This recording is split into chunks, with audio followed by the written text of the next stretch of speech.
Oluп, biz gelip bütün ушун баарын контролировать этиш керек. Это biz орыс айтканы, это в наших руках, да? Ошо. Endi bilen argimiz argay жумуш иштейбиz да.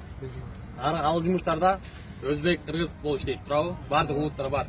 Кыздар бар кыргызча сөз болот андай жердечи. Жүрөбү, бир эскертели, эки эскертели, укпайбы, үчүнчү көтүн айтып түйнө жетели. Кайрадан болобу, көрөсүңбү? Сикпиш таш керек ошол жерденчи. Эркек жерде айтканда да мен лично айтып келем бул нерсени.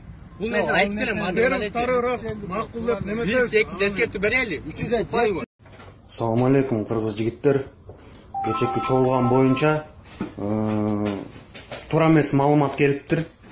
Кече чогулбадыкпы? Ошол жерге вообще туура эмес маалымат келиптир да. Эмнеге кече чогулдуңар мен билбейм. Момундай нерсени токтотойлук. Чынын айткандачы, кан төгүлүп кетсе бул жаман нерсеге алып келет да. Азыр мен данный момент МВДде отурамын да. Данный момент.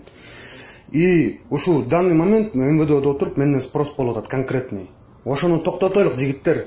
Если токтотпосок, бул жаман нерсеге алып келет да. Ойлоңула, жигиттер, болду. Хватит.